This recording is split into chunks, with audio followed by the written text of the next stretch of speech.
ပုံစံခွန်ဆိုတာဘာကိုပြောရလဲပုံစံခွန်ရှိုံနဲ့ကျွန်တော်တို့လူနေစောင့်နေလို့ရလားလက်ရှိမှာခေတ်စားနေတဲ့လေယာမြေတွေကိုအကွက်ရရောင်းတာကိုဝယ်တင်လားမဝယ်တင်ဘူးလား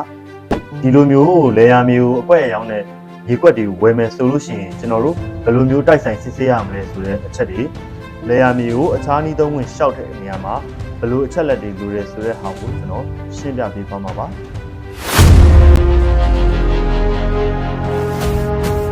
ပုံစံခွန်ဆိုတာကျွန်တော်လေယာမြေလုတ်ပိုင်ဝင်လက်မှတ်ကိုပြောတာပါနော်စီမင်းစည်းကမ်းနဲ့ညီညွတ်တဲ့လေယာမြေတိုင်းကိုကျွန်တော်တို့လေယာမြေလုတ်ပိုင်ဝင်လက်မှတ်ပုံစံခွန်ထုတ်ပေးထားပါတယ်အဲ့ဒီပုံစံခုနှစ်မှာပါတဲ့စီမင်းစည်းကမ်းတွေအရဆိုလို့ရှိရင်ကျွန်တော်တို့ဒီ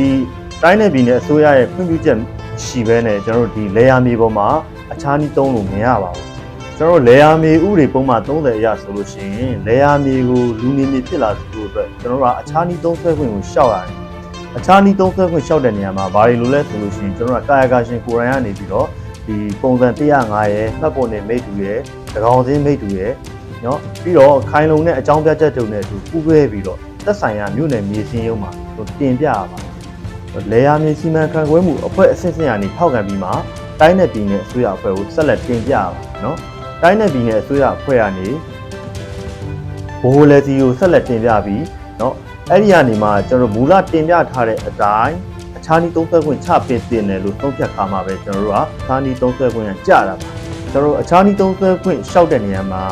ပုံမှန်အဖြစ်ကြာချိန်ကကျွန်တော်တို့8လနဲ့10လဝန်းကျင်မှာရှိပါတယ်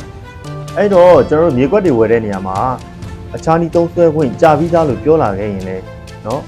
ဘယ်လိုကောင်းတင်နဲ့ကြာလာရလဲဆိုတာကျွန်တော်တို့ကအရင်ဆုံးမေးပါနော်ရောင်းမဝယ်မှမဖြစ်အောင်သက်ဆိုင်ရာမြို့နယ်မြေစင်းရုံးမှာတိုက်ဆိုင်စစ်ဆေးပြီးမှပဲဝယ်ကြပါလို့ကျွန်တော်ကြံပြုချင်ပါတယ်ဗီဒီယိုလေးကိုအဆုံးထိကြည့်ပြီးတဲ့အတွက်အားလုံးကိုကျေးဇူးတင်ပါတယ်ခင်ဗျာ